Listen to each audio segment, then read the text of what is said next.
안녕하세요, 여러분. 오늘은 작은 양치기 소년이 어떻게 위대한 왕이 되었는지, 그리고 하나님께서 그를 통해 어떤 놀라운 계획을 세우셨는지에 대한 이야기입니다. 기원전 1000년경 베들레헴이라는 작은 마을에 이세라는 사람이 살고 있었어요. 그에게는 8명의 아들이 있었는데 그중 막내가 바로 다윗이었습니다. 다윗은 다른 형들과 달리 집에서 양을 치는 일을 맡고 있었어요.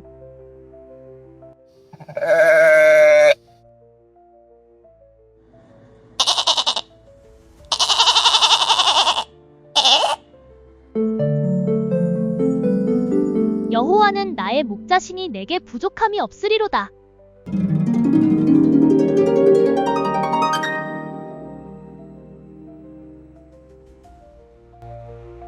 다윗은 양을 치면서도 항상 하나님께 찬양을 드렸어요. 그런데 이때 이스라엘에는 큰 문제가 있었습니다. 첫 번째 왕인 사울이 하나님의 말씀을 듣지 않고 자기 마음대로 행동했거든요. 그래서 하나님께서는 선지자 사무엘에게 새로운 왕을 찾아 기름을 부으라고 하셨어요. 사무엘아, 이새의 아들들 중에서 내가 한 사람을 왕으로 택하였느니라. 아들들을 모두 불러주십시오. 첫째 엘리압부터 7째까지 모두 키가 크고 멋있었어요. 사무엘도 이 사람이구나 싶었지만 그가 아니다. 사람은 외모를 보거니와 나 여호와는 중심을 보느니라. 아들이 또 있습니까? 막내가 있기는 한데 지금 양을 치러 나가 있습니다. 다윗이 들어오는 순간 하나님께서 사무엘에게 말씀하셨어요. 이가 그니라. 일어나 기름을 부으라. 그날부터 하나님의 영이 다윗에게 힘있게 임했어요. 하지만 다윗은 여전히 양을 치며 평범한 일상을 보냈습니다. 얼마 후 이스라엘과 블레셋 사이에 전쟁이 일어났어요. 그런데 블레셋에는 골리앗이라는 거인이 있었습니다. 이스라엘아, 너희 중에 나와 싸울 자가 있느냐? 내가 이기면 너희가 우리 종이 되고 너희가 이기면 우리가 너희 종이 되리라. 키가 3m나 되는 골리앗을 보고 이스라엘 군사들은 모두 두려워했어요. 40일 동안이나 아무도 나서지 못했습니다. 저 할례받지 않은 블레셋 사람이 누구건데 살아계신 하나님의 군대를 모독하느냐? 다윗아, 조용히 해. 무서운 거인이야. 왕이여, 저 사람 때문에 낙심하지 마십시오. 제가 가서 저 블레셋 사람과 싸우겠습니다.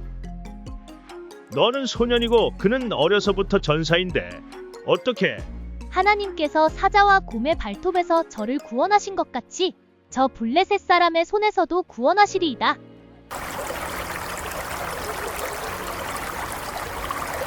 다윗은 무거운 갑옷 대신 평소 입던 옷을 입고 물매와 돌만 가지고 골리앗 앞에 섰어요. 내가 나를 개로 여기고 막대기를 가지고 왔느냐? 와서 내 살을 새들과 들짐승의 밥이 되게 하리라. 너는 칼과 창과 단창으로 내게 나아오거니와 나는 만군의 여호와의 이름으로 내게 나아가노라. 온 땅으로 이스라엘의 하나님이 계신 줄 알게 하겠고 여호와의 구원하심이 칼과 창에 있지 아니함을 이 무리로 알게 하리라.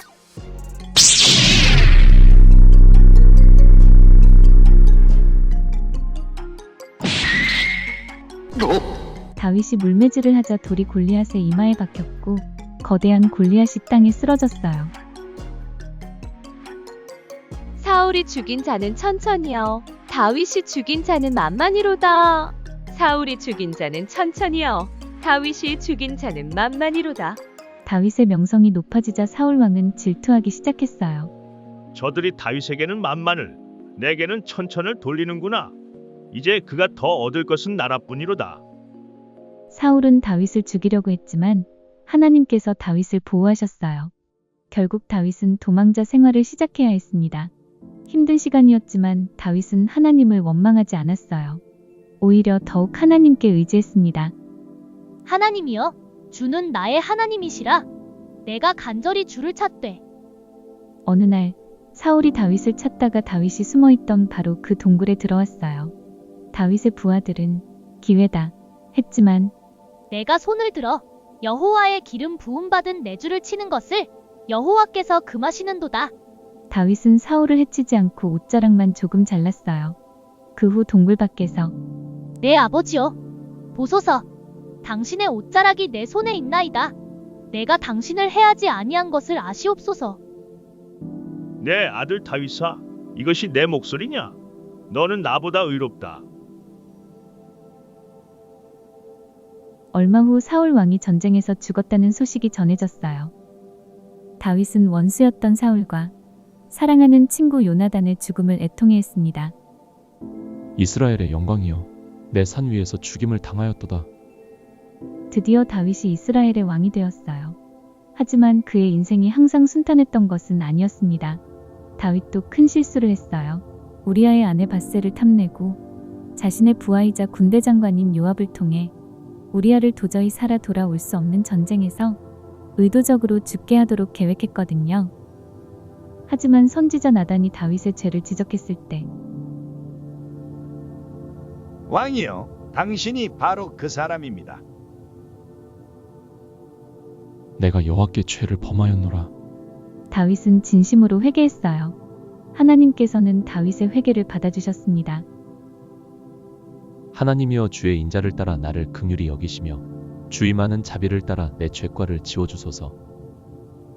다윗은 하나님의 성전을 짓고 싶어 했어요.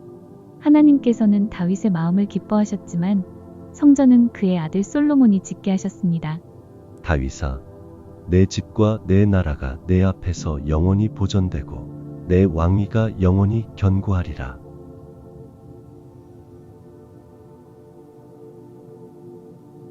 너는 내 하나님 여호와의 길을 걸어 그 법도와 계명과 율례와 증거를 지키라. 다윗이 솔로몬에게 왕위를 물려주었어요. 다윗은 70세에 평안히 세상을 떠났어요. 그런데 다윗의 이야기는 여기서 끝이 아니에요. 하나님께서는 다윗과 약속하신 대로 다윗의 후손 중에서 영원한 왕을 보내주셨어요. 바로 예수님이십니다. 예수님은 다윗이 꿈꾸었던 진짜 평화의 왕국을 가져다 주셨어요. 여러분, 다윗의 이야기에서 무엇을 배울 수 있을까요? 하나님께서는 작고 보잘것없어 보이는 사람도 크게 사용하신다는 것이에요. 또한 우리가 실수해도 진심으로 회개하면 하나님께서는 용서해 주시고 다시 기회를 주신다는 것입니다. 가장 중요한 건 하나님께서는 처음부터 끝까지 우리를 구원하실 계획을 세우고 계셨다는 거예요. 다윗을 통해 오신 예수님이 바로 그 계획의 완성이었거든요.